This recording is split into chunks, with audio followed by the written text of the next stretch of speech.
Recording in progress.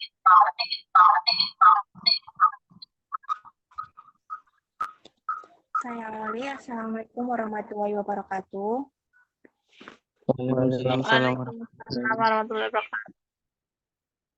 Waalaikumsalam warahmatullahi wabarakatuh. Selamat malam semuanya. Kami dari kelompok 1 yang beranggotakan saya sendiri Via Fauni dan rekan saya Mbak Febri Anggriani dan Mas Imam Riyadi, Mas Afan Al-Misri. Dalam kesempatan kali ini, kami akan membahas tentang akuntansi organisasi nirlaba. Baik, langsung saja untuk penyampaian materi yang pertama akan disampaikan saya sendiri tentang apa itu organisasi nirlaba.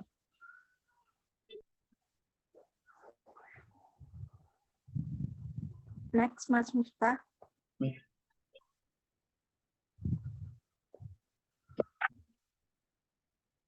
Apa itu organisasi nirlaba? Organisasi nirlaba adalah organisasi yang didirikan untuk kesejahteraan masyarakat atau organisasi nirlaba yang beroperasi untuk tujuan amal, pendidikan, keagamaan, atau ilmiah, dan bukan untuk mencari keuntungan.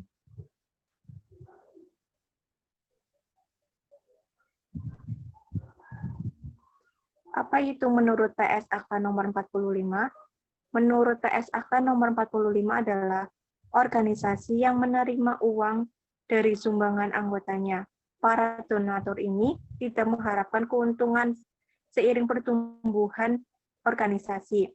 Namun dalam perkembangannya, organisasi ini memperoleh pendapatan dari pelayanan yang diberikan oleh masyarakat atau dari kegiatan investasi. Dan untuk menurut Widodo dan Kustiawan, mereka mendefinisikan organisasi nirlaba adalah lembaga yang tidak mencari keuntungan dalam menjalankan usahanya. Dalam artian, organisasi nirlaba ini merupakan kumpulan beberapa orang yang mempunyai tujuan yang sama, yaitu mencapai suatu tujuan yang mulia. Kemudian dalam penerapannya, tidak hanya berorientasi dalam peningkatan kekayaan, namun keuntungan atau harapan. Namun organisasi nirlaba ini pada dasarnya digunakan sebagai tolak ukur untuk mencapai tujuan sekelompok orang yang tergabung dalam organisasi nirlaba tersebut. Untuk materi selanjutnya akan disampaikan oleh Mbak Febri Anggraini. Kepadanya dipersilakan. Oke, terima kasih Mbak Fia. Selanjutnya, saya akan menyampaikan untuk apa ciri-ciri organisasi nirlaba.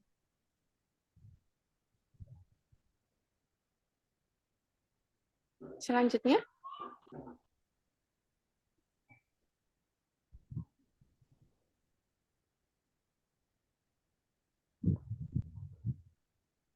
untuk ciri-ciri organisasi nirlaba, menurut ruang lingkup PSAK PSAK nomor 45, yaitu yang pertama, dana terutama berasal dari donatur yang tidak mengharapkan keuntungan dan keuntungan yang sepadan dengan sumber daya yang mereka sumbangkan.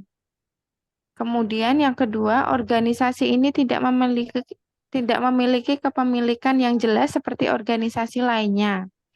Dan yang ketiga, pada prinsipnya organisasi ini tidak melaporkan bagi hasil atau pembagian keuntungan apabila terjadi pengunduran diri atau likuidasi organisasi. Kemudian yang kedua, ciri-ciri lembaga nirlaba yang dikemukakan oleh Anthony dan Young yang sangat singkat, padat dan jelas adalah yang pertama, manfaatnya diperkirakan rendah bagi klien yang bekerja sama untuk mendapatkan bantuan keuntungan. Kemudian yang kedua, ada banyak kendala dalam tujuan dan strategi organisasi. Yang ketiga, biasanya hanya berorientasi pada layanan. Yang keempat, pertimbangkan untuk membayar pajak. Dan yang terakhir, organisasi ini tidak mencari keuntungan. Kemudian, contoh organisasi nirlaba di Indonesia. Yang pertama, yayasan, kemudian lembaga gabungan atau asosiasi, yang ketiga institut, kemudian yang selanjutnya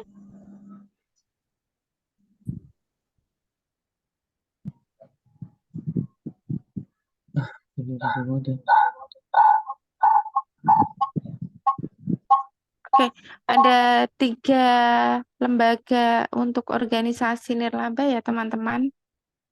Itu kemudian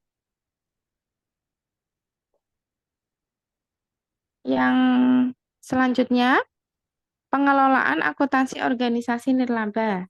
Kembali yang tadi Mas Miftah, maaf. Oke, pertama pilih metode akuntansi.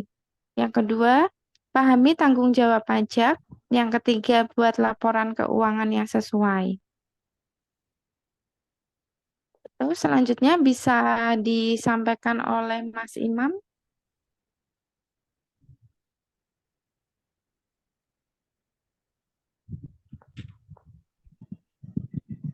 Langsung kesimpulan, Mas. Kesimpulannya di sini, meskipun organisasi ini tidak mencari keuntungan, namun pengelolaan keuangan merupakan hal yang penting dalam organisasi nirlaba. Dana yang diterima dari donor, pemangku kepentingan, serta dari pemerintah, seperti urusan perpajakan.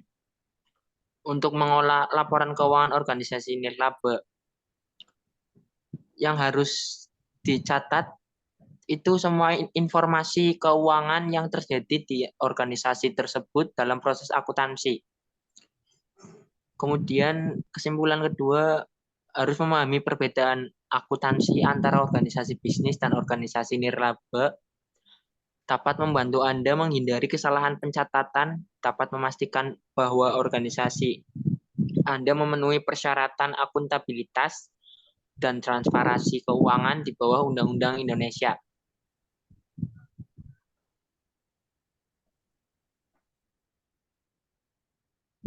Terima kasih atas partisipasinya. Silakan dilanjut tanya jawab. Baik, untuk sesi selanjutnya yaitu sesi tanya jawab. Kepada teman-teman yang ingin bertanya, dipersilahkan.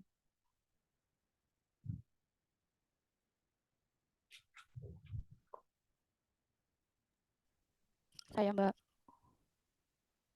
Ya, Mbak Yesi, silahkan.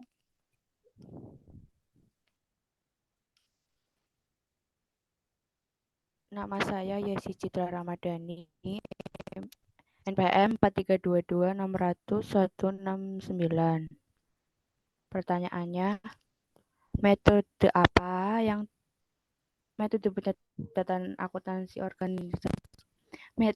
pencatatan akuntansi organisasi nirlaba itu yang digunakan apa ya, Mbak? Oh, baik, Mbak. Ya. Pertanyaannya, metode pencatatan akuntansi dalam organisasi nirlaba ya, Mbak? Ini mau Iya. langsung dijawab apa ditampung dulu, Mbak Via? Langsung dijawab juga nggak apa-apa, Mbak. Boleh. Boleh izin menjawab untuk pertanyaannya Mbak Yesi?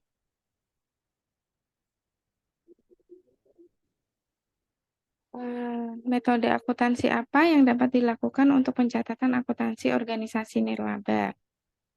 Untuk metodenya, dengan menerapkan PSAK nomor 45 mengenai pelaporan keuangan organisasi nirlaba, maka metode pencatatan yang harus diterapkan adalah metode pencatatan berbasis akrual, yaitu basis akuntansi yang mengakui pengaruh transaksi dan peristiwa lainnya yang diakui dan dibukukan pada periode tersebut. Untuk metodenya menggunakan pencatatan berbasis akrual, Mbak Yesi. Ya, makasih ya, Mbak. Ya, baik. Sama-sama. Mungkin bisa dilanjut teman-teman yang lain. Izin bertanya, Mbak. Iya, Mas Miftah, silakan.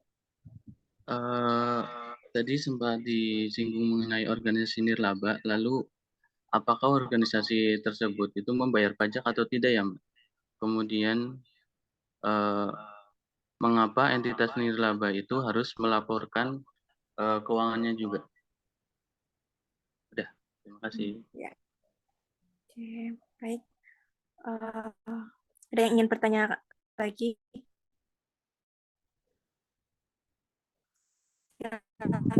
Langsung jawab aja tadi, Miftah. Pertanyaan lain. Oh, ya, baik. Izin menjawab pertanyaan dari Mas Miftah. Pertanyaan yang pertama yaitu, apakah organisasi nirlaba membayar pajak atau tidak? Jawabannya itu tetap membayar pajak.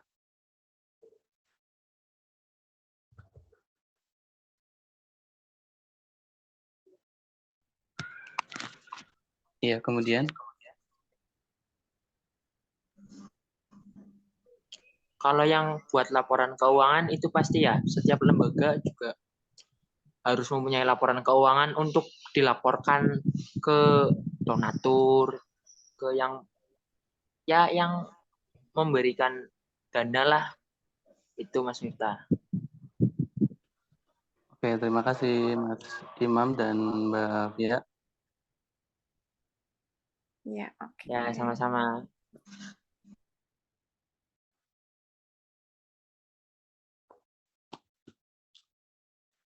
Apakah ada yang ingin bertanya lagi? Izin Tutup aja, Mbak. bertanya. Tutup. Ya, dari. Satu lagi Mas Dua. Miftah. Ya, monggo Mas Oke, Miftah. ya. Satu lagi. Ya, nggak apa-apa. Ya, Mbak Ita, silakan. Ya, izin bertanya Mbak Fia. Ya, Bagaimana sih caranya organisasi nirlaba itu mendapatkan sebuah pemasukan itu dari mana? Seperti itu. ya, oke. Apakah Mas Afan mau menjawab atau tidak? Izinkan saya menjawab untuk pertanyaannya dari Mbak Ita. Untuk sumber pendanaan organisasi nirlaba itu biasanya dari sumbangan masyarakat, APBD atau APBN, lembaga donor lokal, lembaga pembangunan internasional melalui kerjasama program atau proyek dengan lembaga lain, atau bisa melalui unit usaha itu sendiri. Begitu Mbak Ita. Oh, baik Mbak. Terima kasih. Oke. Baik. Kami kira cukup sekian sesi pertanyaannya. Langsung saja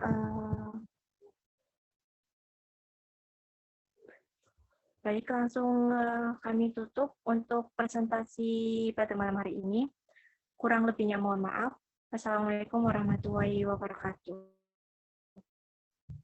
Waalaikumsalam warahmatullahi wabarakatuh. Assalamualaikum warahmatullahi wabarakatuh. Terima